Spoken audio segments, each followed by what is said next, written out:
Hi, this is Michael Altos. We are continuing our discussion of renal physiology, and here is recording part 5. First, let's define the terms acidosis and alkalosis. An acidosis is a primary physiologic process that causes acidemia when it occurs by itself. You can have respiratory acidosis. In this case, elevated PCO2 due to hypoventilation, for example, leads to an acidosis, that is a decrease in pH or an increase in hydrogen ion concentration. Causes of respiratory acidosis include damage to the central nervous system breathing centers, obstruction of the respiratory tract, or decreased gas exchange. The body compensates for respiratory acidosis using body fluid buffers to buffer the acid, and by increasing plasma bicarbonate, which is done via the kidneys. In acute respiratory acidosis, we expect that the pH will drop by about 0.07, and the bicarbonate will increase by about 1 milliequivalent per liter for every 10 millimeters of mercury increase in PCO2. And this response should occur up to a PCO2 of about 70 millimeters of mercury. In the chronic case, where a patient has chronic respiratory acidosis, the response is going to be more blunted. The pH should only drop by about 0.03 units, and the bicarb should increase by 3 to 4 milliequivalents per liter per 10 millimeters of mercury increase in PCO2. The renal compensation, that is the retention of bicarbonate, generally hits its maximum at about 4 days. And it's never complete. That is, the pH in someone with respiratory acidosis will never be 100% normalized back to 7.4. In general, if you find that the bicarbonate is greater than 30, there's probably a second process going on. For example, a chronic respiratory acidosis together with a concomitant metabolic alkalosis. Now, we can also have an acidosis that isn't due to CO2, but rather it's due to a metabolic problem. Metabolic acidosis occurs when the amount of acid or hydrogen ion is high, or if the amount of bicarbonate is low. Either of these will cause the pH to drop with a net increase in hydrogen ions. There are two kinds of metabolic acidosis: increased anion gap and normal anion gap, and we'll discuss the anion gap shortly. The increased anion gap metabolic acidosis can be caused by formation of excess acid in the body, which we might see in diabetic ketoacidosis or lactic acidosis or uremia, or if patients ingest acid, as you might see with aspirin or methanol. In the case of a normal anion gap, usually the kidneys are no longer able to excrete acid or reabsorb bicarbonate. We see this in renal diseases like renal tubular acidosis or renal failure, or if patients are losing a lot of bicarbonate, as we might see with diarrhea or vomiting of intestinal contents.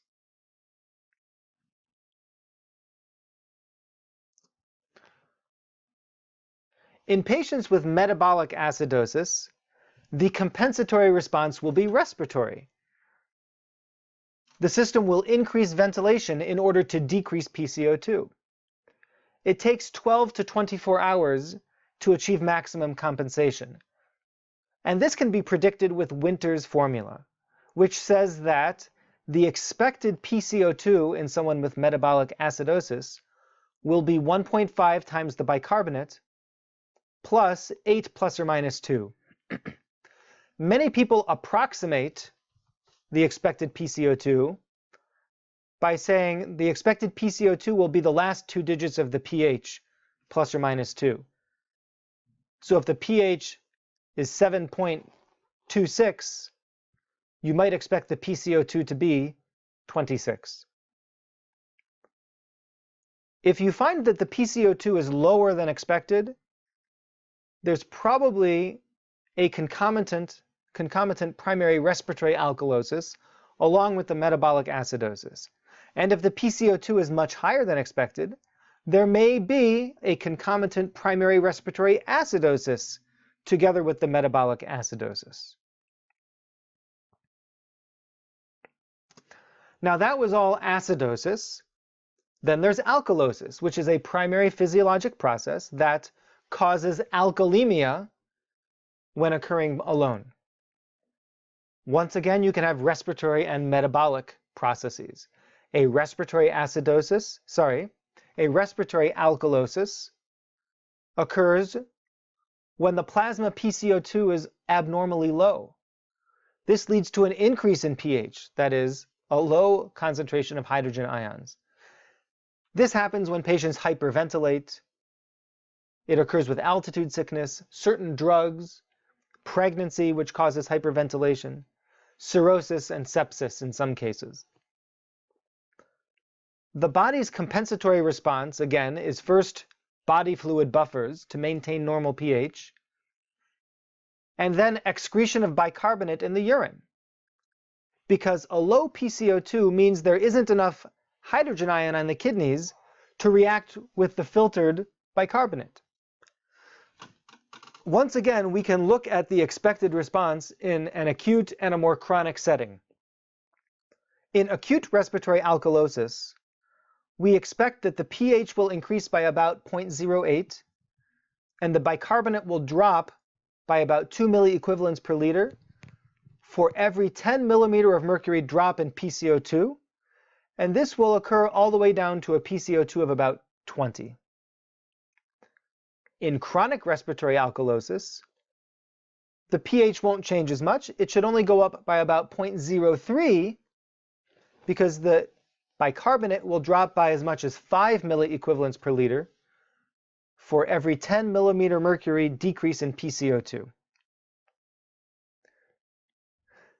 This renal compensation, where we retain acid and excrete bicarbonate, is in contrast to respiratory acidosis. We said in respiratory acidosis, we never see a completely normal resolution of the pH. But in respiratory alkalosis, the kidneys are actually able to compensate for a long-standing process until you have complete compensation and the pH is normal. As before, if you see that the bicarbonate has dropped by more than 2 to 4 milliequivalents per liter, you may consider that there is a superimposed metabolic acidosis, which could occur with aspirin or sepsis or chronic hyperventilation.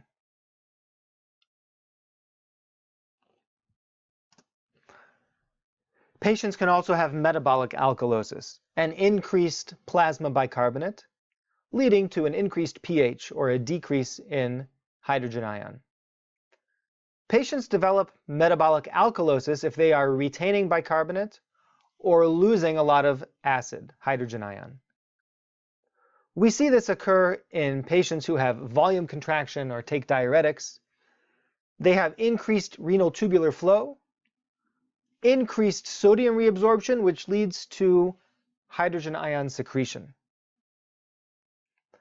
Patients who have excess corticosteroids or aldosterone will once again have sodium reabsorption and therefore hydrogen ion secretion or excretion of loss into the urine. Patients who vomit their gastric contents or who have ongoing gastric suctioning are losing hydrochloric acid and can become alkalotic. Or if patients ingest alkaline substances like bicarbonate. The body's compensatory response is to decrease ventilation, to hypoventilate, in order to increase the PCO2. This compensatory response is pretty unpredictable. if you'd like to try and predict it, we say that the increase in PCO2 should be about 5 millimeters of mercury for every 10 milliequivalent per liter increase in bicarbonate. Other people will say the bicarbonate times 0.7 plus 20 plus or minus 5 will predict the PCO2.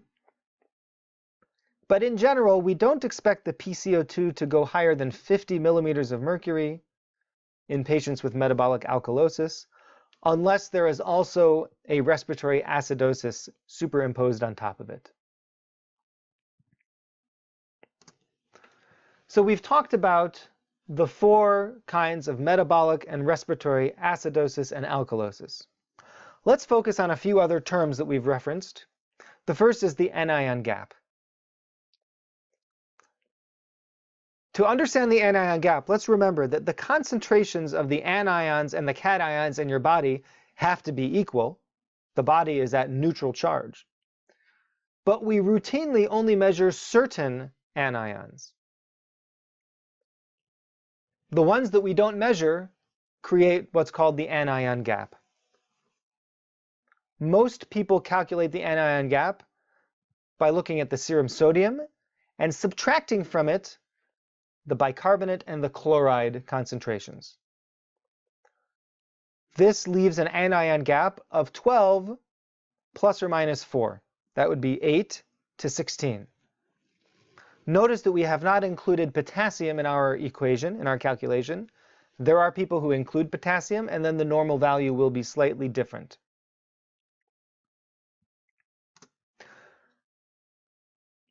What are the unmeasured anions? Usually, the unmeasured ions are calcium, magnesium, and potassium, albumin, phosphate, sulfate, lactate, and keto acids. In fact, patients who have a very low albumin may have a lower normal anion gap. For every 1 gram per milliliter decrease in serum albumin below 4, the anion gap will decrease by 2.5.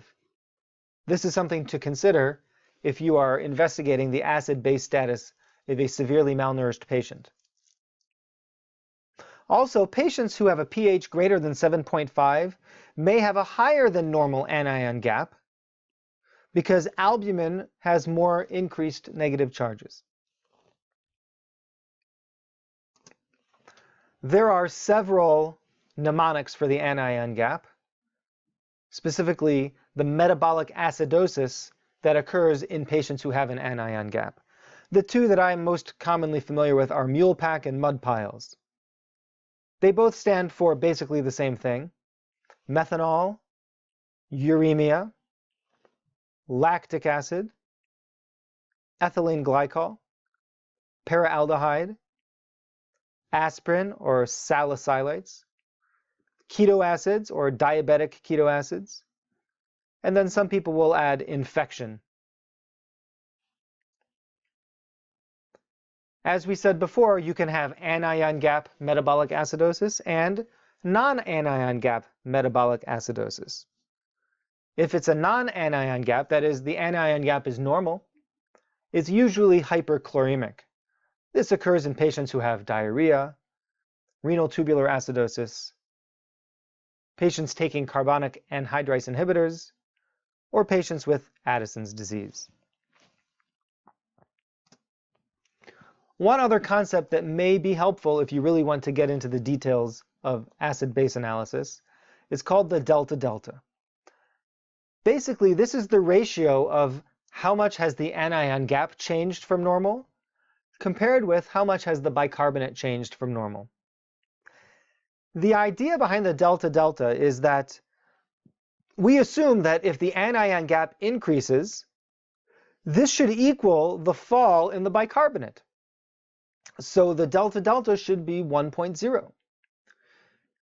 If the change in anion gap is less than the change in bicarbonate, that is, if the delta-delta is less than 1, this tells us there might also be a non-anion gap metabolic acidosis as well. Or perhaps the patient is excreting bicarbonate as a compensation for some sort of respiratory alkalosis. We see this as a hint that there's some second process going on.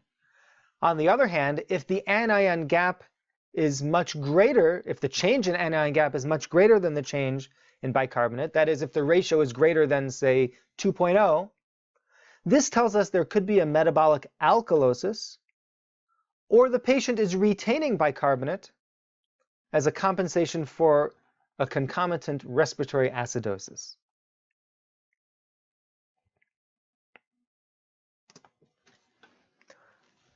Sometimes you will hear people talk about the base excess. The base excess indicates the amount of excess or deficient base in the system. Usually this refers to bicarbonate.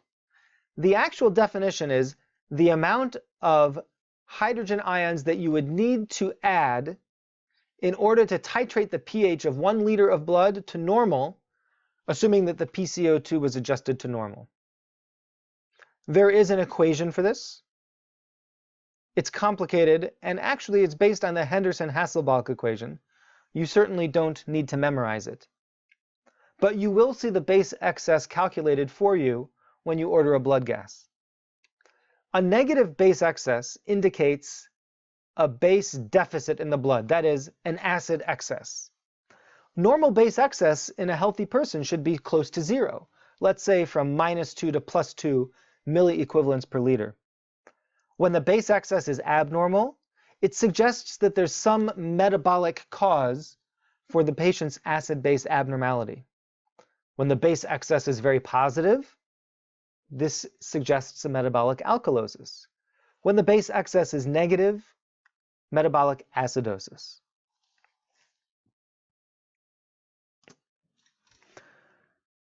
So now let's take all of this very overwhelming information and try to start applying it in a rational and straightforward way.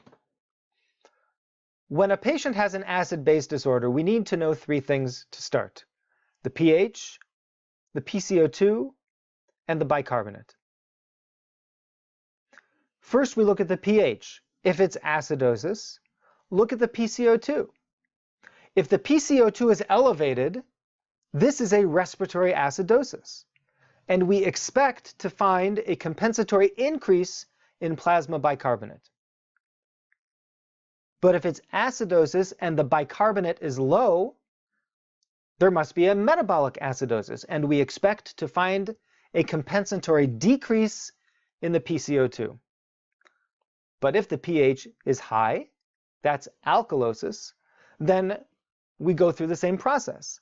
If the PCO2 is low, this is a respiratory alkalosis, and we expect to find a compensatory decrease in the plasma bicarbonate. But if the bicarbonate is elevated in a patient with alkalosis, there must be a metabolic alkalosis, and we expect to find a compensatory increase in PCO2.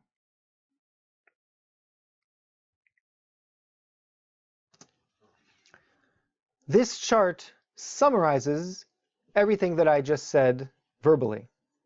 Look at the pH, acid versus alkaline. Then look at the PCO2 or the bicarbonate and see which one matches the change in pH. This will tell us if it is metabolic or respiratory. And whichever one causes the primary disorder, the other system is responsible for the compensation.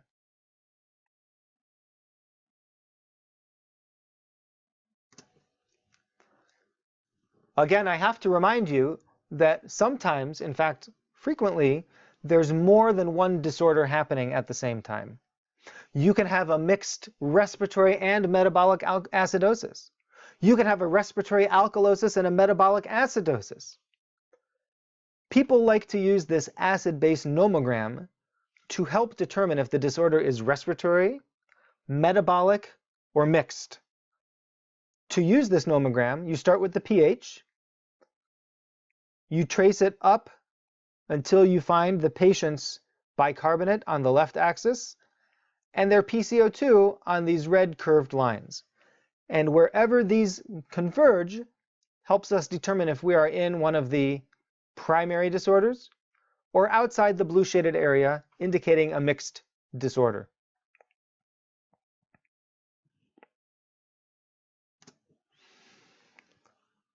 When you deal with these mixed acid-base disorders, keep in mind that if the bicarbonate is abnormal, there has to be some kind of acid-base disorder.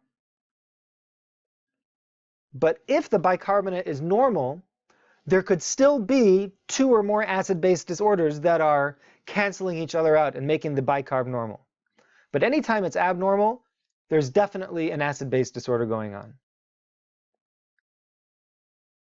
Similarly, if the pH is normal, but the bicarbonate and the PCO2 are abnormal, don't be fooled by that normal pH. There's probably 2 or more acid-base disorders balancing each other out on the pH, but we can see the evidence of them in the abnormal bicarbonate and PCO2. There are many examples of this. Let's just imagine a few. Suppose the patient has a cardiac arrest. So they're not breathing. That's going to be a respiratory acidosis. But they're also not perfusing their tissues. They're developing lactic acid, and they're going to have a metabolic acidosis. Thus, a combined respiratory and metabolic acidosis. Or suppose a patient is in renal failure and develops pneumonia. Well, the pneumonia causes them to breathe fast. They hyperventilate as they try to get enough oxygen, and they develop respiratory alkalosis. But the uremia and the renal failure causes metabolic acidosis. One more example, a patient with COPD who takes diuretics.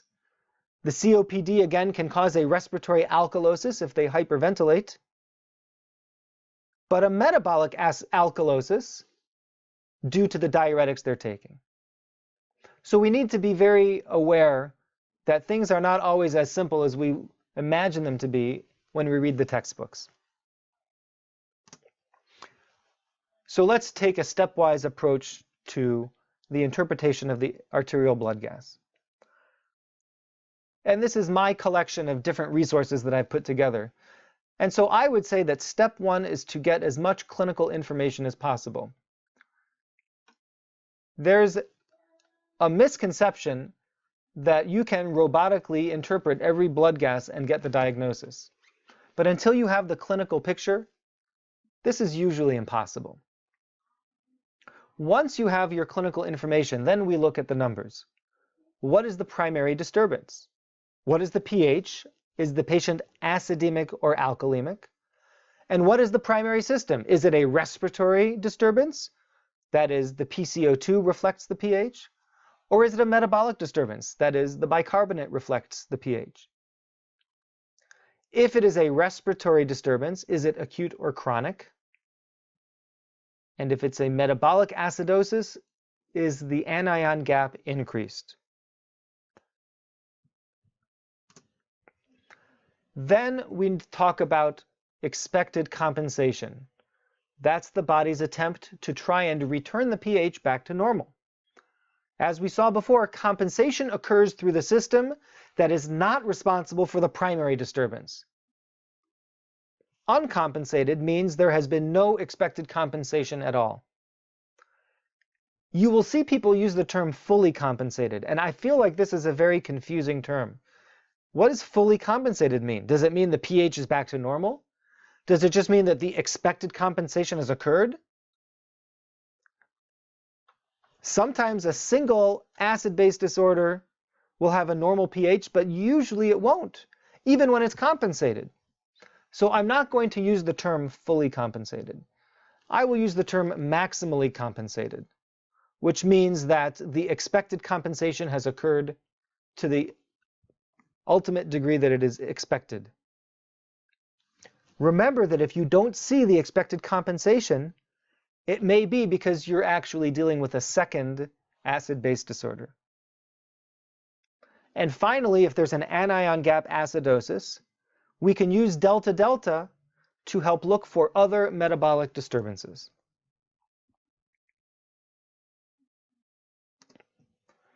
This chart summarizes everything that we have discussed. It shows respiratory acidosis and alkalosis, and it shows metabolic acidosis and alkalosis. The respiratory disturbances are divided into acute and chronic. We see the primary change in pH and hydrogen ion. We see the primary event, respiratory events caused by PCO2, metabolic events caused by bicarbonate, the compensatory response caused by the system that is not responsible for the primary disturbance, and then the expected compensation for each one. Some people have a mnemonic for the expected compensation of respiratory disturbances as a 1-3-2-5 or a 1-4-2-5 rule. This is the change in bicarbonate per change in PCO2 of 10 millimeters of mercury. 1, we have 3.5, some use 3 or 4, 1, 3, 2, 5, or 1, 4, 2, 5. Then we have expected PCO2 in patients with metabolic acidosis and alkalosis, which is the least predictable of all.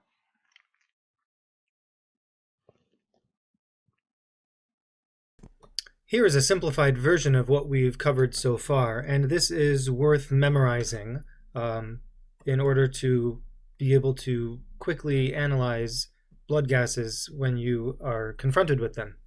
The simplified version says, if we're talking about a respiratory disturbance, for respiratory acidosis, for every 10 millimeter increase in the PCO2, if it's an acute respiratory acidosis, the bicarb should increase by 1. And if it's a chronic respiratory acidosis, the bicarb should increase by 4. And that's for every 10 millimeter mercury increase in PCO2. For respiratory alkalosis, if it's acute, for every 10 millimeter decrease in PCO2, the bicarb should increase by 2. And if it's chronic respiratory alkalosis, the bicarb should decrease by 5. This is sometimes called the 1-2-4-5 rule. Some people use 4 instead of 3.5 for chronic respiratory acidosis. And so here in this chart, you can see the 1-2-4-5 rule. And that's an easy way to memorize the expected compensation in respiratory acidosis and alkalosis. And the simplified version for metabolic acidosis is taking the bicarb times 1.5 plus 8, and that should give you the expected PCO2. The other thing people will do is just take the 2 last digits of the pH. So if the pH is 7.30, you might expect the bicarb to be, you might expect the PCO2 to be 30. For metabolic alkalosis, the simplified formula would be to take 0.7 times the bicarb and add 20. So these may be useful to memorize in order to quickly and roughly analyze acid-base disorders. Let's just look at an example to help drive home some of these points. I told you that step 1 is to look at the clinical picture, and here's why it's so important. Imagine an ABG. The pH is 7.21. That's pretty bad. The PCO2 is 70, and the bicarbonate is 27. How do we understand this? Well, we can have this happen in 2 very different patients. Case 1 is a otherwise healthy 37-year-old male in the operating room for an open bowel resection. Case 2 is a 67-year-old male who has COPD, is a smoker, and is admitted with fever, confusion, dyspnea, and has been sick for 4 days.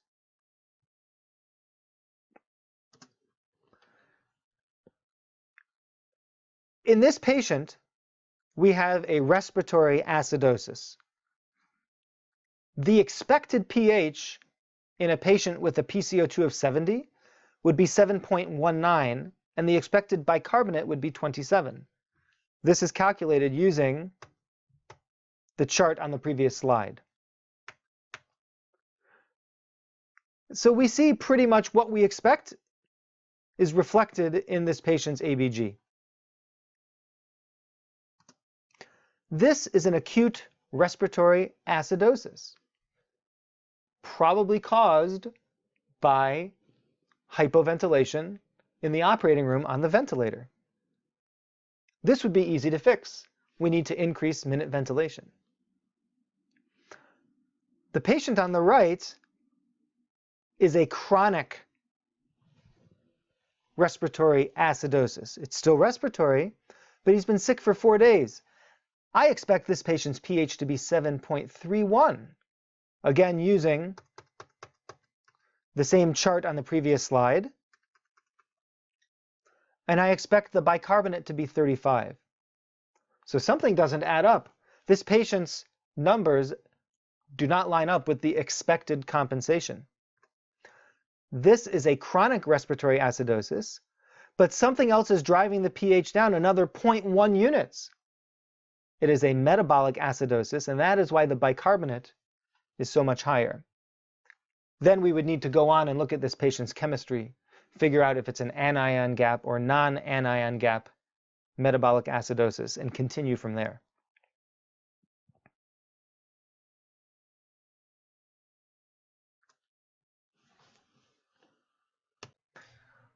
The last thing I'd like to discuss in this recording is diuretics.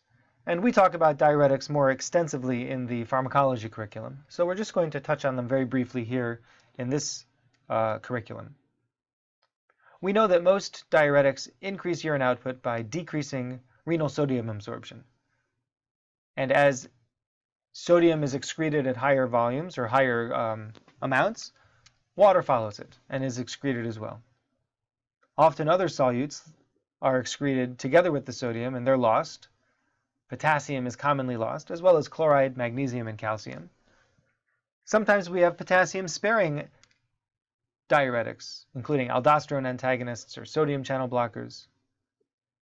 The goal with diuretics is to decrease the extracellular fluid volume, especially if the patients have edema or hypertension. And once again, this is discussed in the pharmacology curriculum. The chart on the right, the graph on the right rather, shows as a function of time, here's a patient's sodium excretion or intake. So the patient has a constant sodium intake and constant sodium excretion.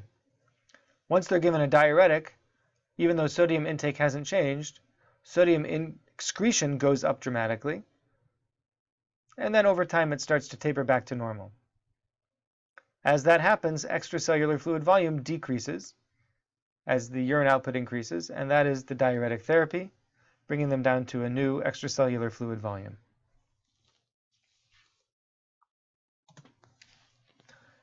This chart summarizes some of the most common diuretics. Again, we'll go over this in detail in the pharmacology curriculum, but it's here for your reference as well. Please let me know if you have any questions, and we'll see you again in the last recording.